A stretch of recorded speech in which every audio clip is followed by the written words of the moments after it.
So I'm Sarah Jones. I'm Deputy Head of the School of Media and Performing Arts in Coventry University, but I deal mostly with virtual reality, immersive storytelling and immersive education.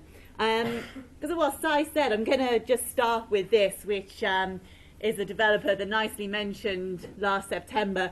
The spherical photos and videos are not VR, and they're one form of content you can experience in a head-mounted display, but they basically suck. If that's true, my job is redundant. I deal with filming in 360, so I've got a big 360 rig there, which is a GoPro rig. That's got 6 GoPros on. You can attach it to a helmet if you want to. You can attach it onto a stick. You can do anything. And then obviously this little baby here as well. I deal with 360 videos. For me, it's a little bit more immersive. Sorry, Si. I like the real. So my talk is kind of focused on that content. I want to start with some CGI stuff. And this was me yesterday. I felt like it was how you suffer with dementia. I became immersed in my apartment. I was in this room.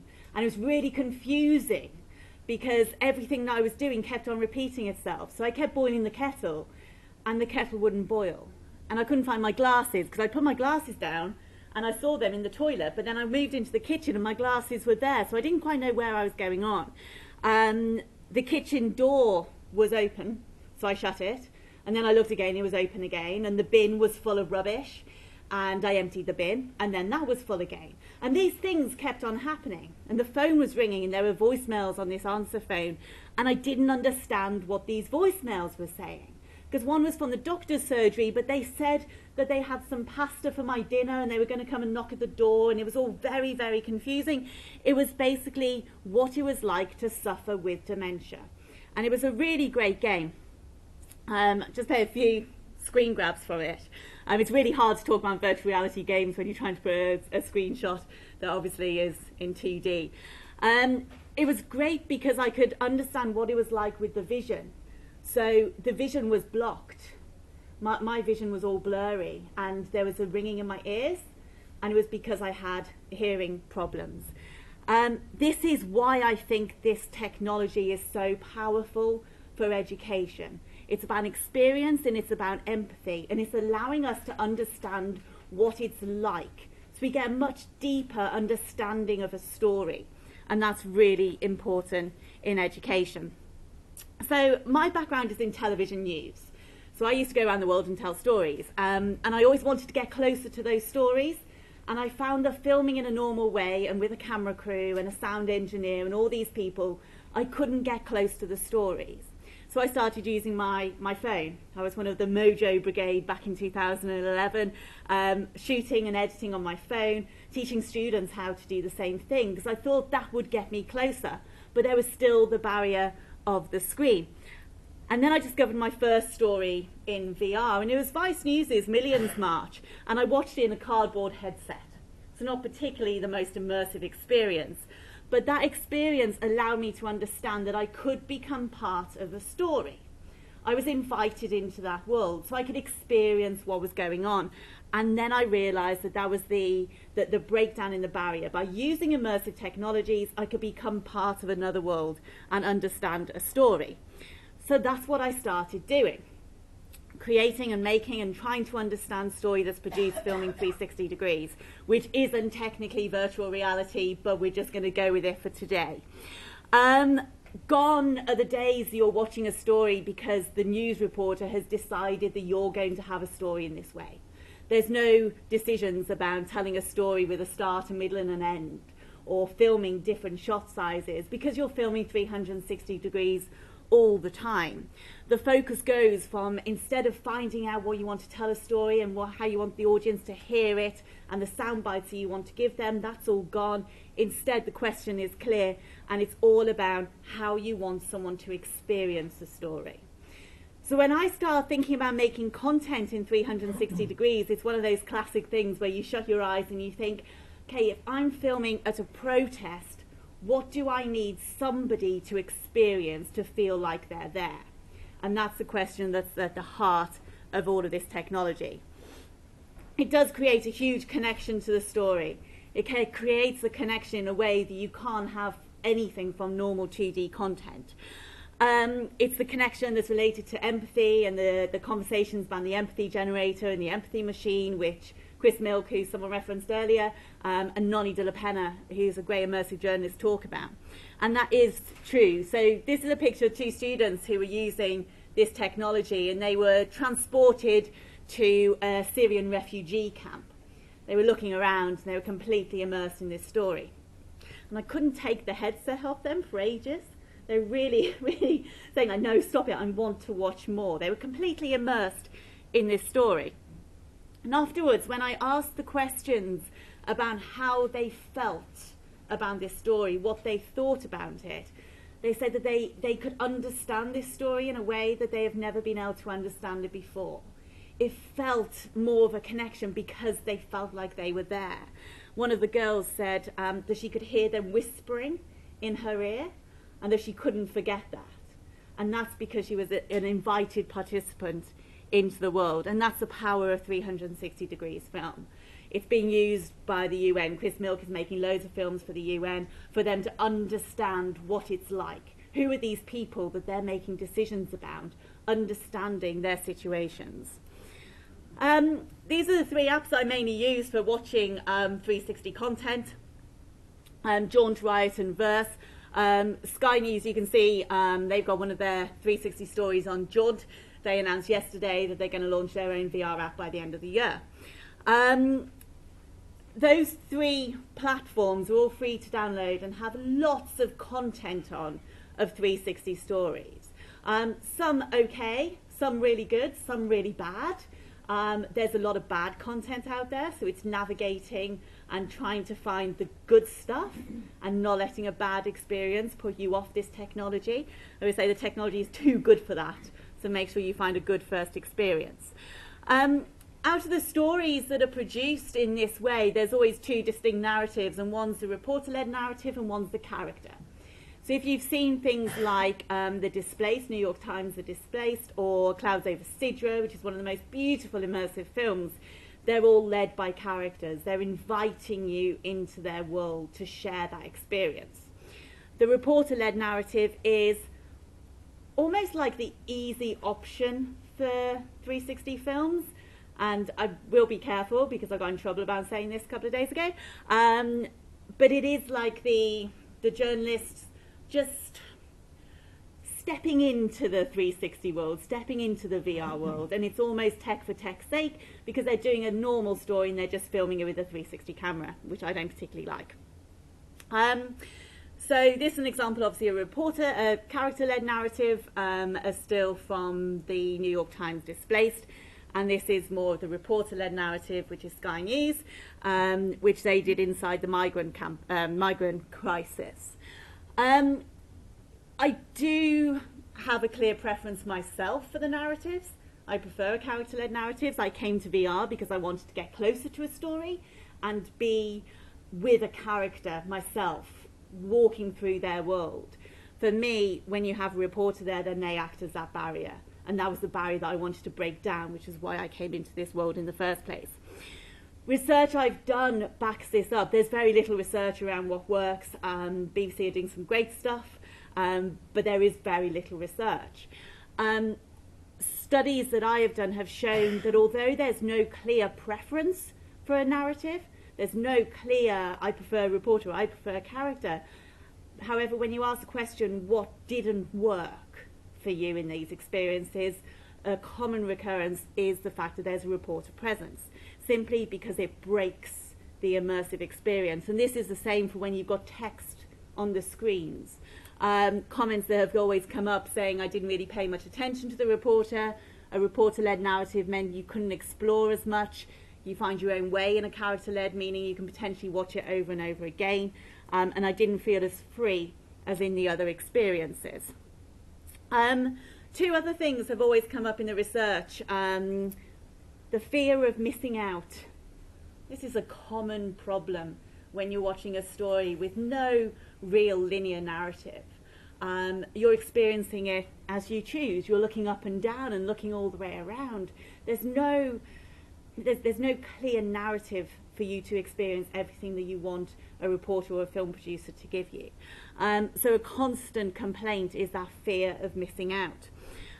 There are things that you can do to ensure that the audience are watching what you want them to see. So in New York Times, the displays, you hear a plane flying above you. When you hear a plane, you naturally look up to see where that plane is. And then as you look up to the plane, you see the aid dropping, and you see hundreds of people running to capture that aid. And there's other things with doors shutting behind you as well. The other side of what I do, which I'll come on to in a minute, is immersive education and creating experiences for education. And the fear of missing out actually works really well in an educational context. You find that people talk about that experience so much more, and they have really deep conversations about what they saw that other people didn't see. So it does work in that context, and it means people are going to watch the experience again and again. The second issue is the space invaders invading personal space. Obviously, we all know now that we need to stand 2 meters away from someone before we punch them, which is really good to know. But this is something that has come out quite a lot.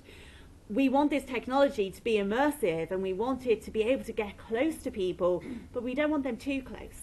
We don't want them too close in real life. We don't want them too close in a virtual world. This was particularly evident in Vice News' Millions March, where you're in the middle of a protest, and the reporter Alice Beretti is guiding you through the march.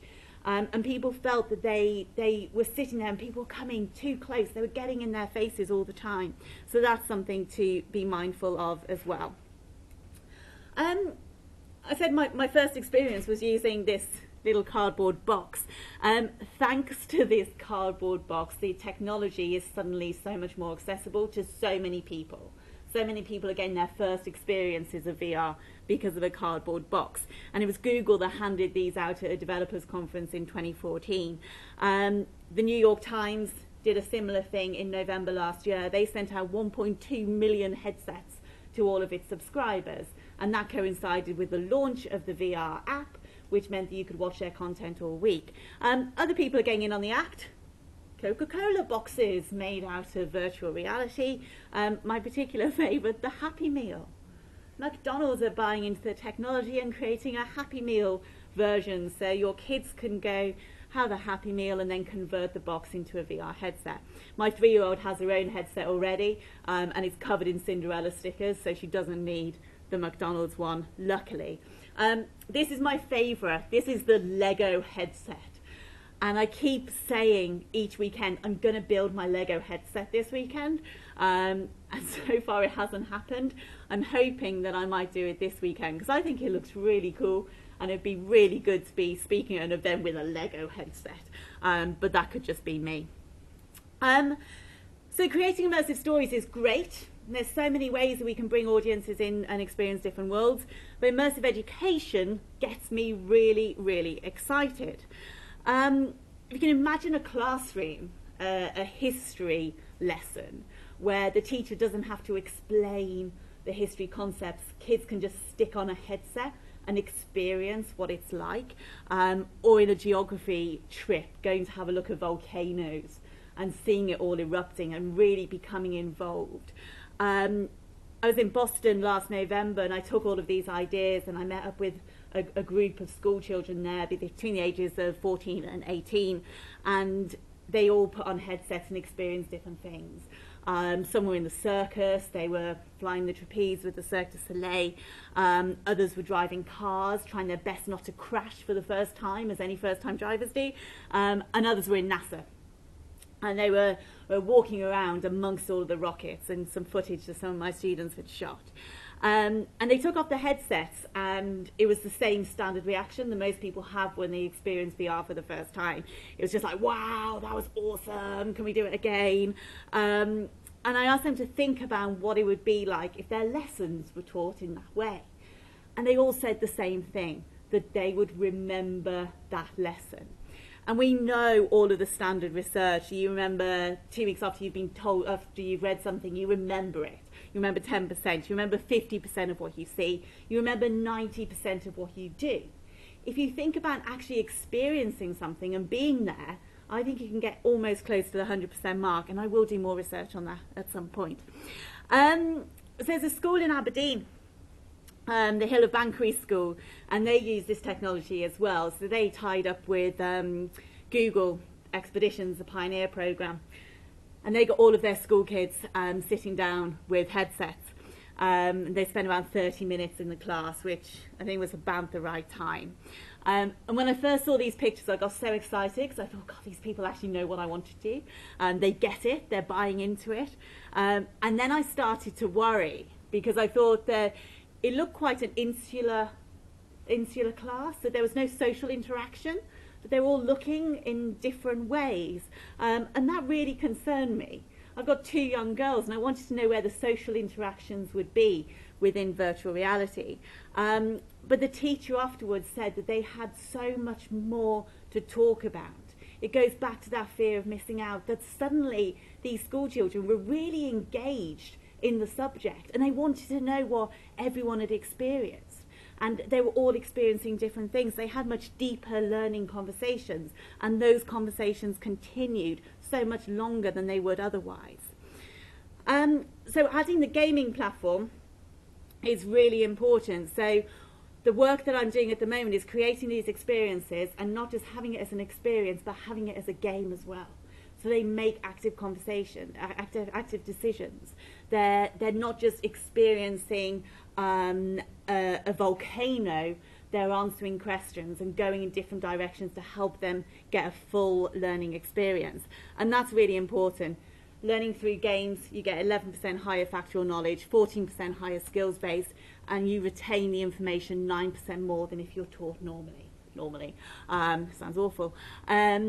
And what's most important with all of that is that you're learning more, and you're learning more voluntarily. Kids want to learn more if they're learning through gamification, and that's really, really important for me. So the work that I'm doing at the moment, as well as looking and analysing the story content that's being produced, is building these games, and I'm working across disciplines. So I'm working with forensic teams, I'm working with health, with paramedics, and as well with media education, to try and build these learning experiences across the age, from young kids up to university level, to really change how we're learning. And that, to me, I think is really important, and can really change education, I think. Thank you very much.